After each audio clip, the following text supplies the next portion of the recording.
In this problem, a small sphere of mass m is suspended with the help of a thread, and this sphere is first taken aside so that the thread forms a right angle with the vertical line. So that means the thread is horizontal and it is released. And in the first part of the question, we're asked to find the magnitude of the total acceleration of the sphere and the tension in the thread as a function of theta, where theta is the angle between the vertical line and the thread. I have shown two required situations of the sphere here in order to solve the first part. So initially the string is making an angle of 90 degrees, so it's horizontal. And then finally, the string makes an angle of theta with the vertical line. So now let us look at how we can calculate the total acceleration here. So if you look at the forces acting on the sphere, again, as always, we have this gravitational force acting in the downward direction. Okay, so there has to be some force towards the center because the sphere will definitely have velocity here. So the string or the thread here, so I'll just call it as a string, it has to apply tension towards the center of the circle.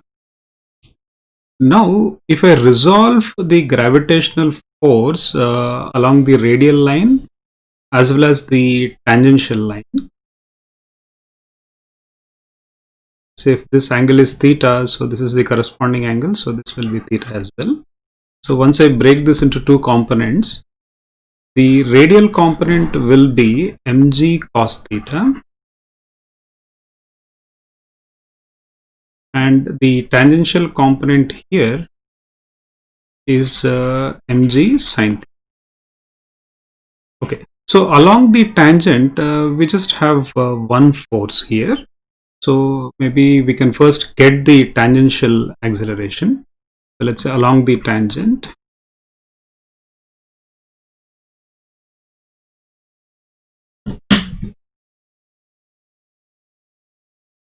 so along the tangent,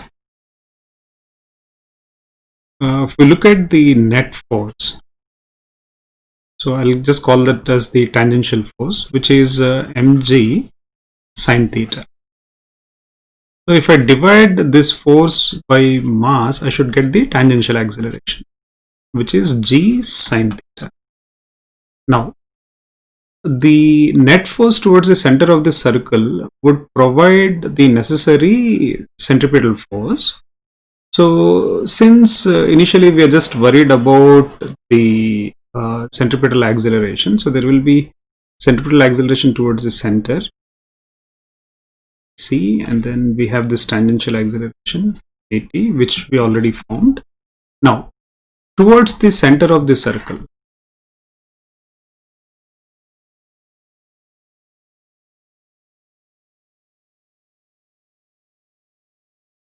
the net force is tension minus mg cos theta, and that provides the necessary centripetal force, which is mass into the centripetal acceleration is v square over L.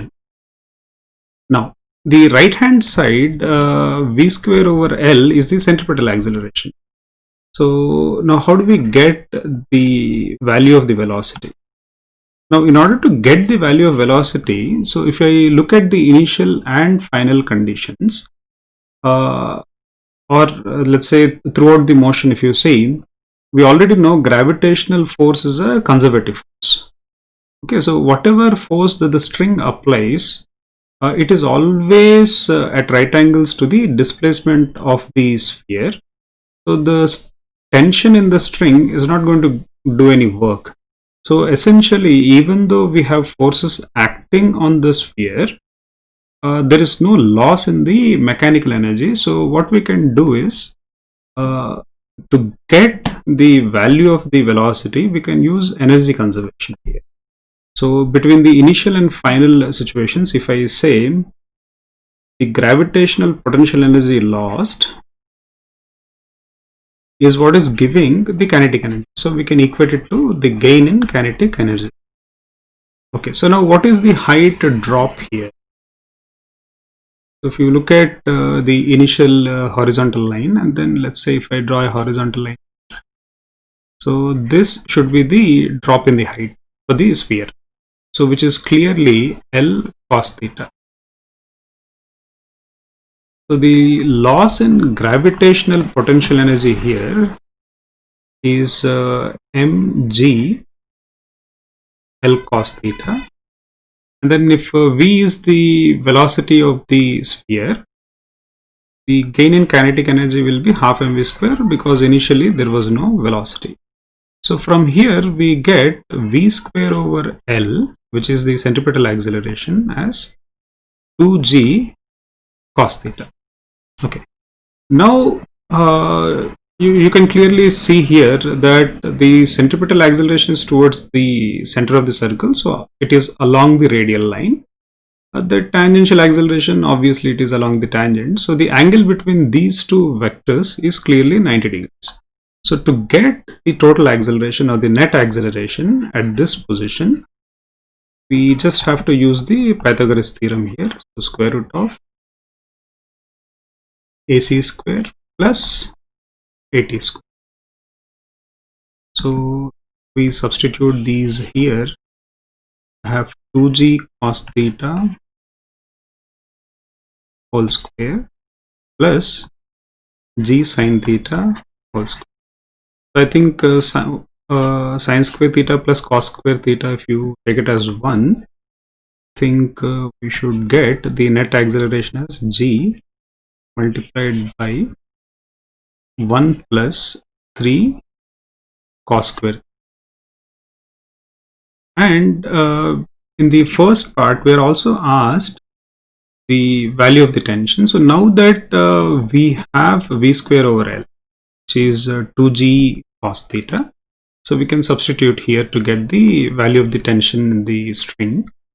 So T minus mg cos theta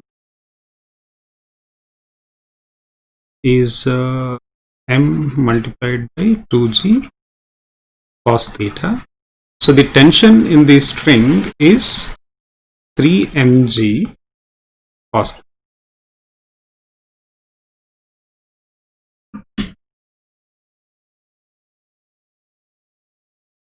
In the second part of the question, we are asked to find the tension in the thread when the vertical component of the sphere's velocity is maximum. So just be careful here. Sometimes we might just take just the velocity of the sphere. So the question is specifically looking for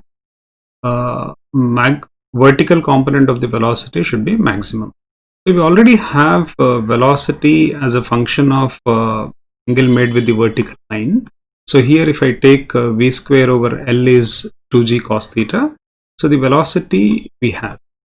So let's say here, so the velocity will be along the tangential line.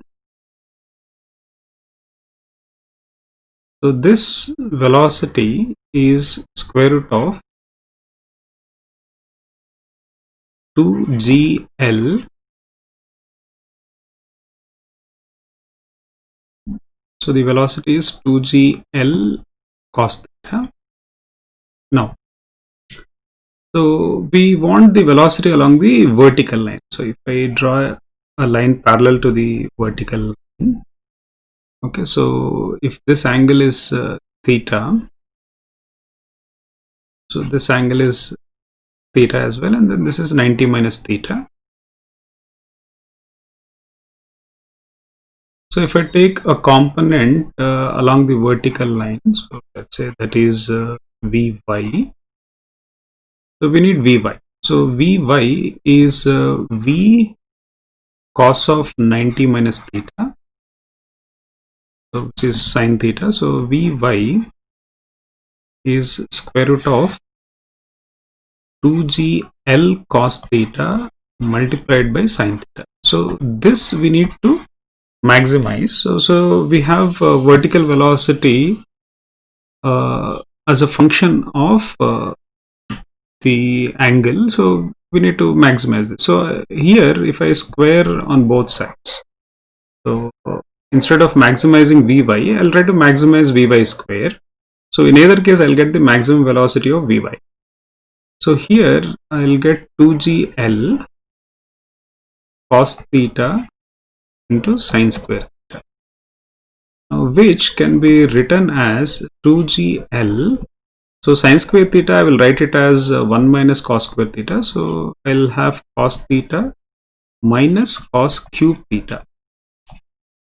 Okay, so here, in order to simplify the application of calculus here, so this Vy square, I will just write it as y, and cos theta, I will take it as x. So I have a function which is 2gl, maybe I can just take it as some constant, multiplied by x minus x cube. So I need to maximize this function, and this is clearly a polynomial, and then we don't have to worry that we will not have a maximum minima. We will have a maximum minima, but we can anyway verify here. So at the point of maximum minima, we know that the first order derivative should be 0. So the slope of the tangent line is 0. So if I take dy by dx, so I get the constant into 1 minus 3x square, and then we want this to be 0. So if you look at it, the value of x is plus or minus 1 by root 3. So here, if you look at this angle theta, again, if the sphere reaches the bottommost point and then if it goes up, its speed is again going to reduce. Maybe at some other place its vertical component will be maximum, but I think in our case it is okay to just take the positive value here. So we will just settle with x is equal to 1 over root 3 here, which is cos theta. Now, how do I know that at this value of x my function has a maximum value? So in order to, let's say, verify that, we can take a second order derivative, the value of which should be negative. Okay. So I get this is a constant, and I'll get c into minus 6x. So if I substitute x is equal to 1 over root 3, so clearly d2y by dx square is negative. So we know that at this value of x, we have a maximum value for the vertical component of the velocity. Okay, so now once we have this, what are we supposed to find? Yeah, we're supposed to find the tension. So we know the value of cos theta. So at this point, the tension is 3 mg cos theta. So we can just simply substitute there. Okay, so cos theta is 1 over root 3. So we already have tension as a function of angle, which is 3 mg cos theta. Oh, what is that? So 3 mg cos theta. So if I substitute here, I should get root 3 mg.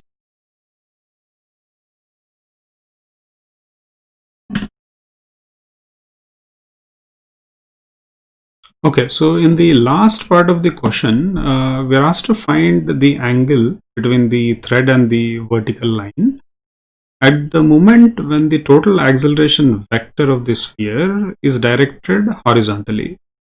So what that really says is there is no acceleration along the vertical line. So here, okay, I have drawn the diagram here. So we have these accelerations, centripetal acceleration as well as the tangential acceleration. So if I take a look at the vertical line, the component of the centripetal acceleration along this line is in the upward direction, and the component of the tangential acceleration is in the downward direction. So if those components are equal in magnitude, then the net acceleration will just be along the horizontal line. Okay.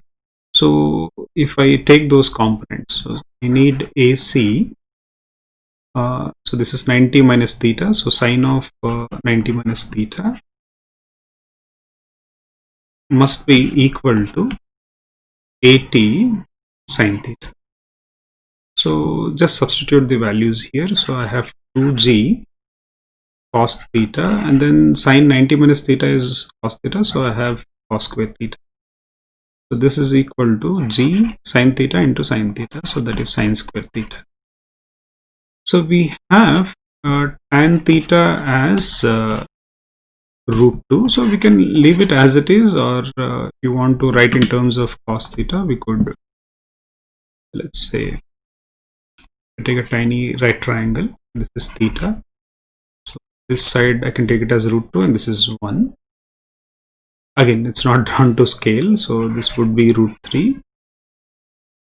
So if I write in terms of cos theta, so this would be 1 by root 3, or theta is cos inverse 1 over root 3. So we can get the numerical value, but I think it's not necessary here.